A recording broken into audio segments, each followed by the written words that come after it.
अपने निज आश्रम पर श्री हनुमान जी महाराज की पावन चरणस्थली में लगातार मेरे जो है कपालभाति की साधना चल रही है। 22 जो है 2 अप्रैल 2024 को मैंने एक संकल्प लिया था कि लगातार 6 माह तक निराहार रह करके श्री हनुमान जी महाराज के चरणों में 11 घंटे प्रतिदिन कपालभाति की साधना करने का और लगातार प्रतिदिन 1 लाख स्ट्रोक कपालभाति करने का। कल पेड़ श्री हनुमानगढ़ी श्री अयोध्या धाम से मेरा इस दिव्य भारत निर्माण ट्रस्ट का 115वां विश्व कीर्तिमान स्थापित हो रहा है। अभी लगातार श्री हनुमान जी महाराज की चरणस्थली में सिद्धपीठ हनुमानगढ़ी में प्रातः मंगला आरती से लेकर के सायंकालीन शयन आरती तक लगभग 19 घंटे अनवरत नॉन स्टॉप मेरी कपालभाति की साधना हुई है।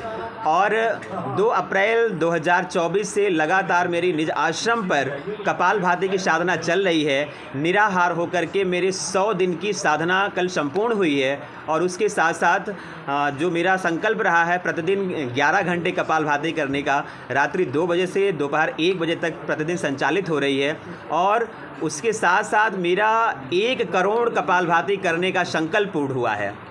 श्री हनुमानगढ़ी पीठ से मेरी संकल्प थी कि भारत की चारों दिशाओं में 4 योग धाम की स्थापना करने के लिए, पश्चिम भारत गुजरात में रुद्रधाम, उत्तर भारत जम्मू कश्मीर में हनुमत धाम, दक्षिण भारत केरला में रामेश धाम, पूर्वी भारत मेघालय में पिगाक्ष धाम और अयोध्या की धरती पर इन सभी धामों के केंद्र के रूप में ब्रह्मर्षि वशिष्ठ योगपीठ की स्थापना, जिसमें श्री हनुमान जी महाराज, 4 धाम, 12 ज्योतिर्लिंग, 51 शक्तिपीठ और भारत के सभी प्रणेता ऋषियों की विग्रह स्थापित करने का मेरा संकल्प है। इस उद्देश्य को लेकर के 2 अप्रैल 2024 को सिद्धपीठ श्री हनुमानगढ़ी से अयोध्या के समस्त संत जनों के सानिध्य से मेरी यात्रा आरंभ हुई थी।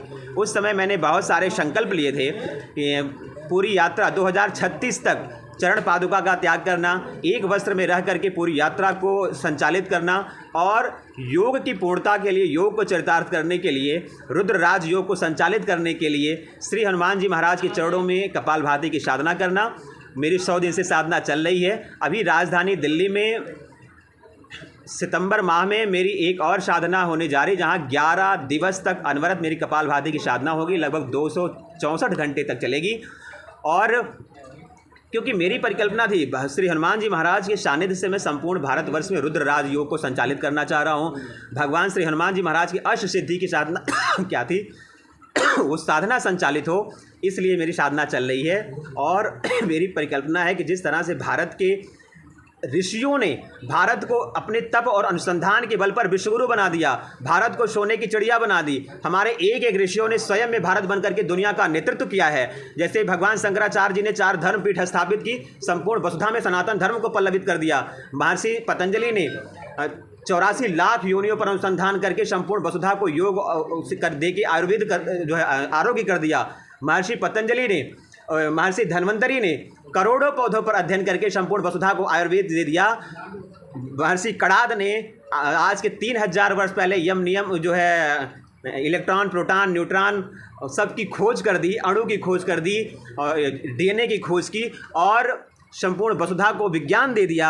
स्वामी विवेकानंद जी ने अकेले निकल करके दुनिया के फलक पर जिस भाषा में जिसने आध्यात्म को समझा, उनकी भाषा में समझा करके संपूर्ण वसुधा को वसुधैव में बांध दिया है। तो मेरी परिकल्पना है कि अब हमारी युवा पीढ़ी ऋषियों की प्रेरणा पद्धति पर चले, तप और अनुसंधान के को अपने अंदर जो है समाहित करे और एक अनुसंधानक होकर के, एक तपसी होकर के योग की महत्ता को समझे, तो निश्चित तौर पर भारत का एक युवा भगवान शंकराचार्य और स्वामी विवेकानंद जी के पथ चिन्हों का अनुगामी होगा और भारत पुनः विश्व गुरु के रूप में स्थापित होगा। इन्हीं उद्देश्य को लेकर के, इन्हीं संकल्पनाओं को लेकर के मेरी ये साधना चल रही है। और सितंबर में हमारी जो है 264 घंटे की कपालभाति साधना पूर्ण होने के बाद मेरी परिकल्पना है कि भारत की चारों दिशाओं में 4 योगधाम की स्थापना हो, अयोध्या में उसका केंद्र बने। उसके निमित्त भारतवर्ष के एक जनपदों के प्रमुख धर्मस्थलों का, विद्या केंद्रों की मिट्टी अयोध्या लाने का मेरा संकल्प है। पूरे देश भर में जन जागरण का अभियान चलेगा। संपूर्ण भारतवर्ष में हनुमान भक्ति आंदोलन चलाने का मेरा संकल्प है, जिससे भारत के एक हृदय में श्री हनुमान जी महाराज की जागृति हो और पूरा भारत तप और अनुसंधान के बल पर निकल करके तत्व ज्ञान की प्राप्ति करे और भारत पुनः विश्व गुरु के रूप में स्थापित हो।